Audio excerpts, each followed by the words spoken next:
A relationship with the right referral partner could be a game changer for any B2B company. So what if you could reverse engineer these relationships at a moment's notice? Start a podcast, invite potential referral partners to be guests on your show, and grow your referral network faster than ever. Learn more at sweetfishmedia.com. You're listening to the B2B Growth Show, a podcast dedicated to helping B2B executives achieve explosive growth.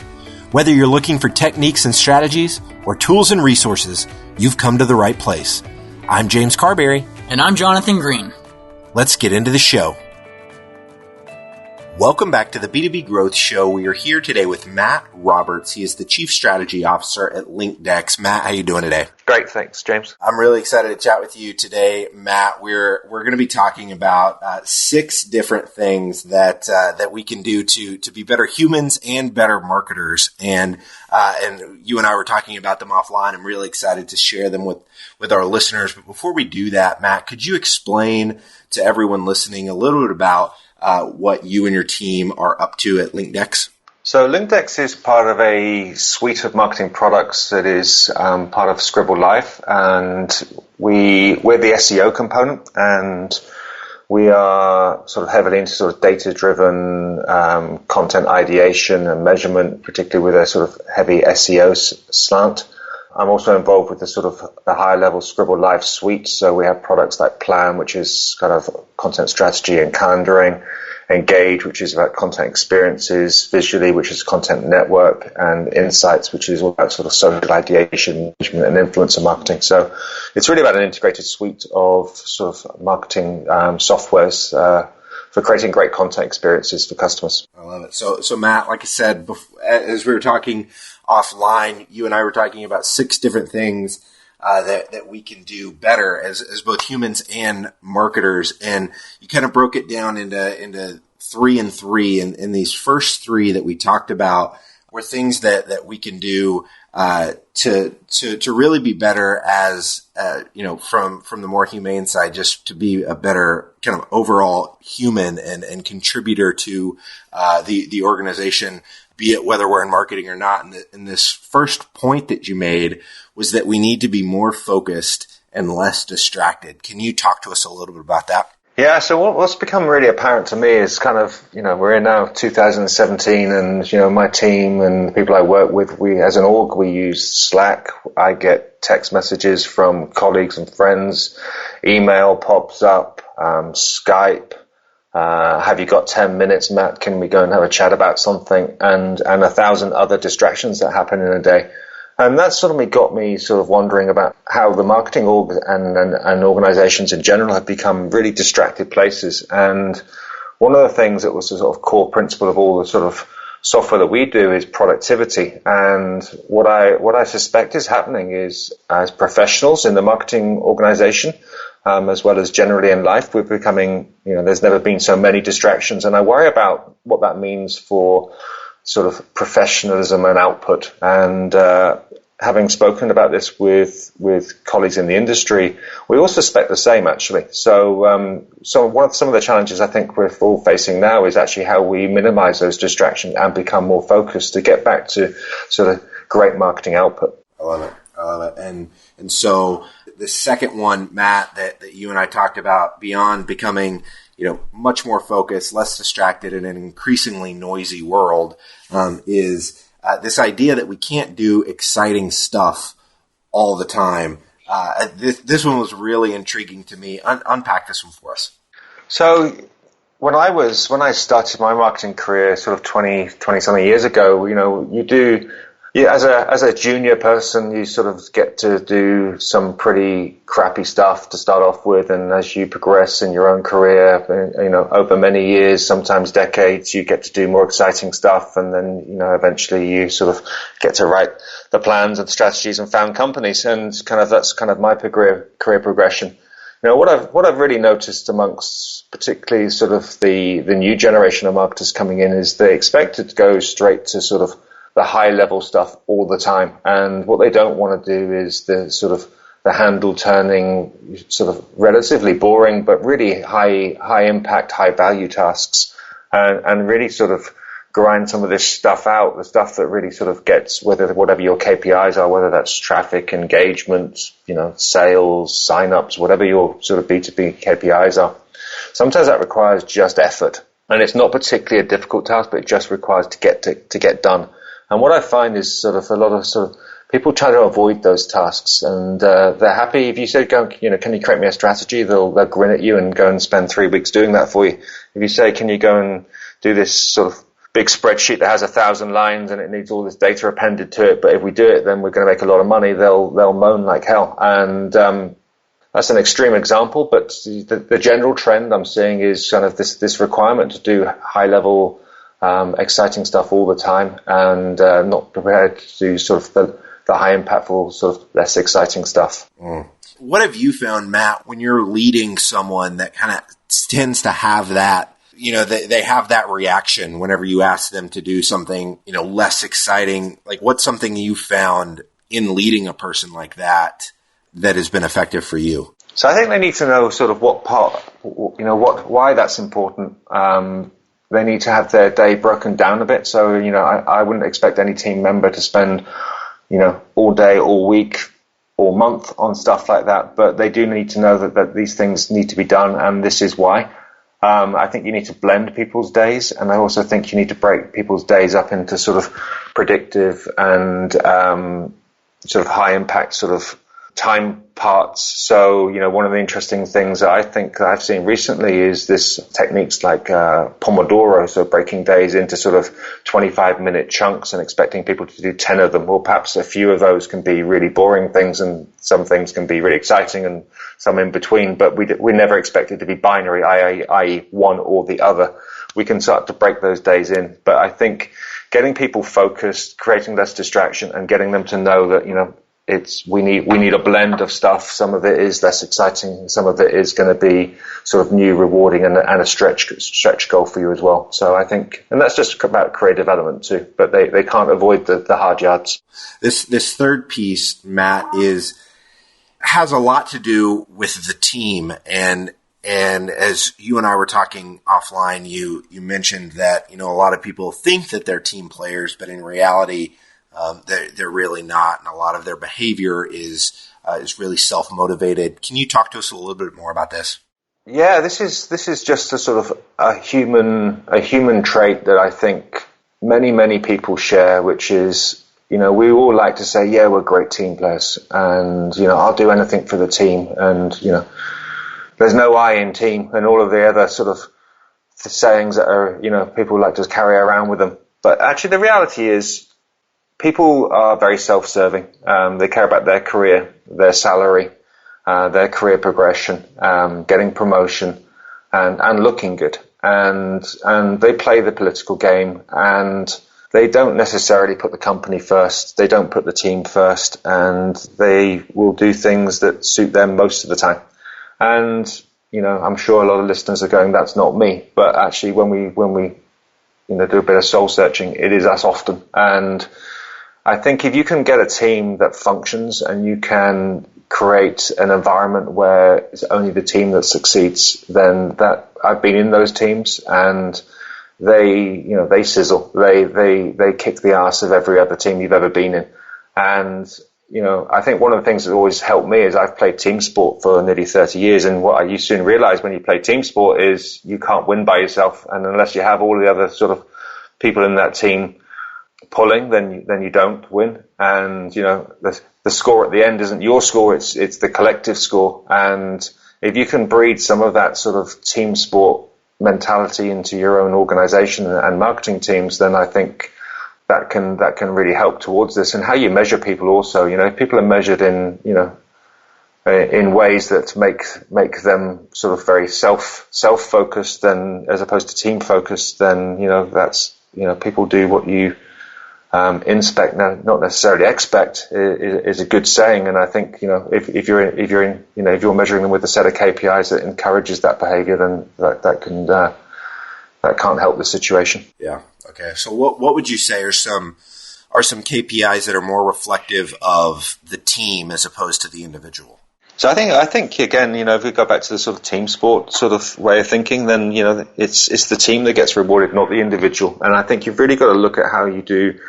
This is a human resources question, and how you both measure individual and team performance, and how you bonus people, and how people get promoted, and how you encourage teams to function. I mean, there's some good sort of further reading for listeners as well. I think it's called the 5 dysfunctions of a team, where they sort of create this pyramid that's sort of really all about sort of that ability to engage with other team members and potentially have conflict, to build trust, to be able to sort of debate ideas and things really vigorously.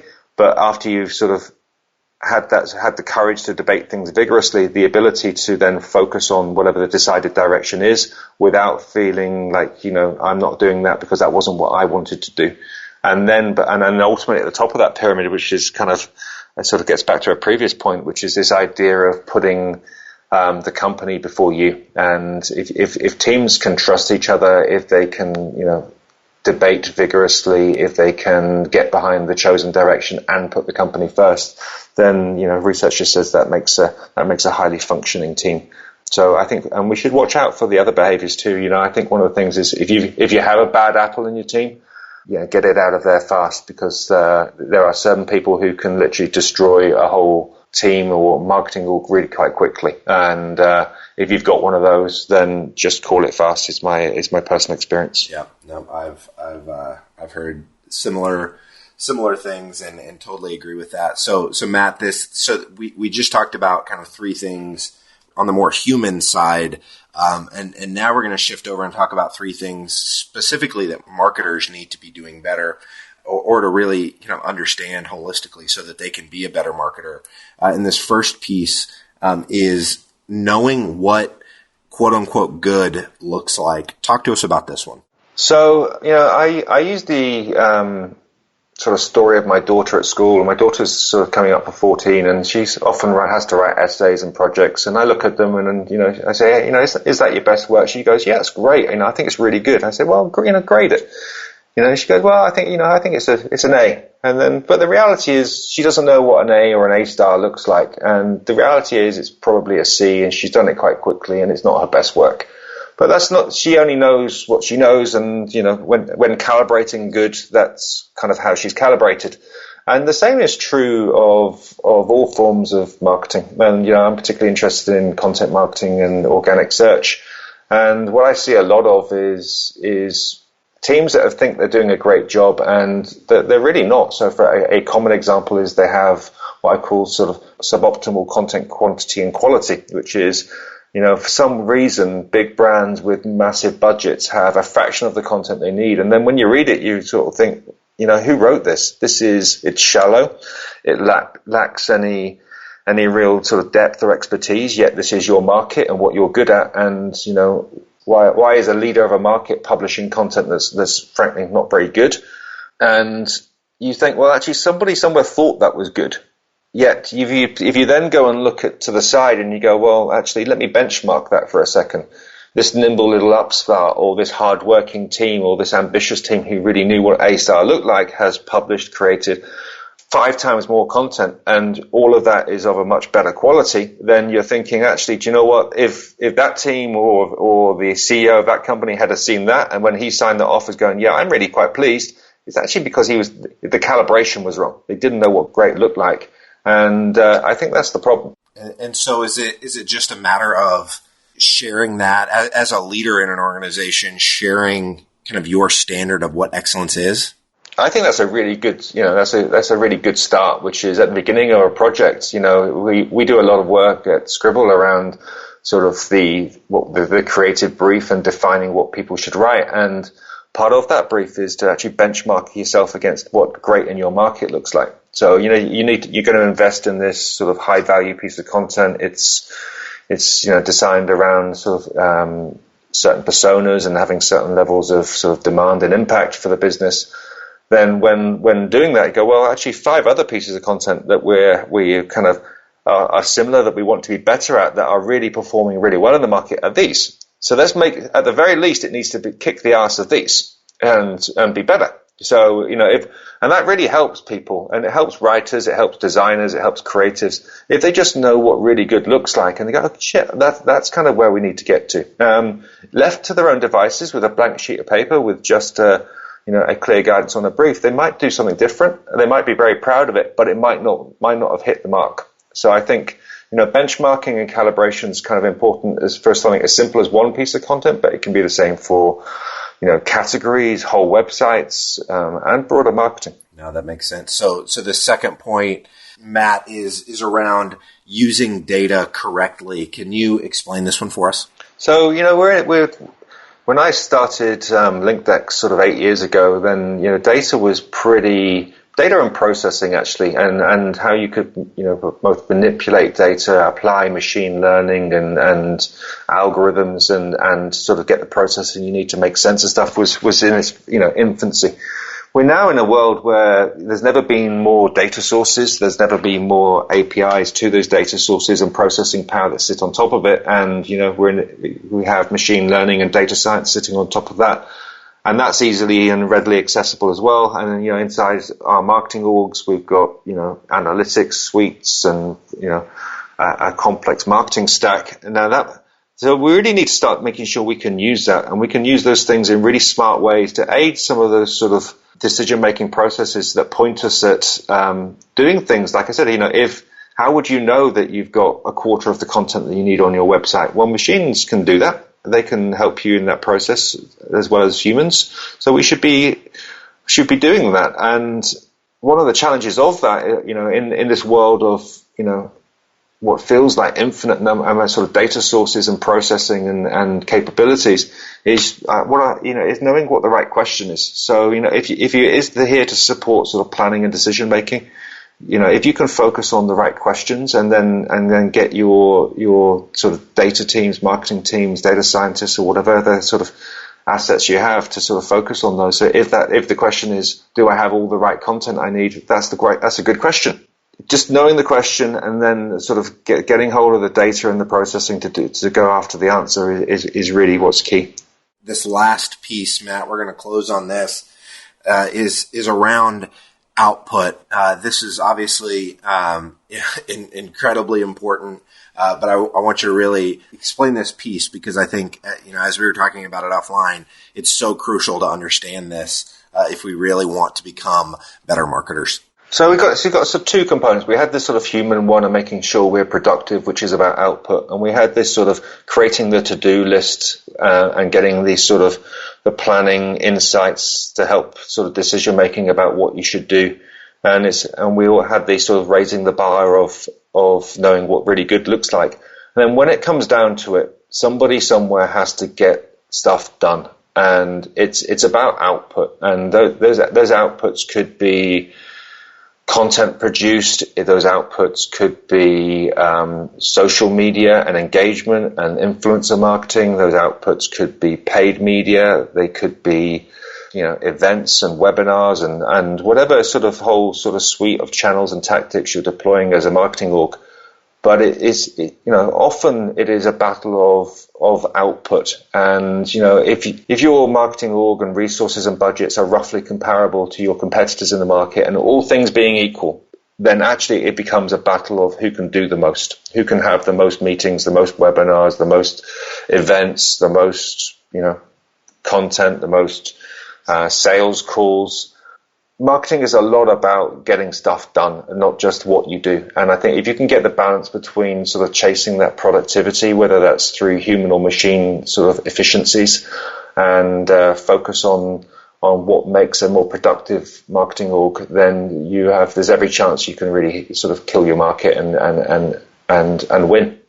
This has been incredible. If somebody listening to this, if they want to connect with you and maybe dig deeper on one of these points, or if they want to learn more about Linkdex and the Scribble Live suite of products, what's the best way for them to go about doing both of those things?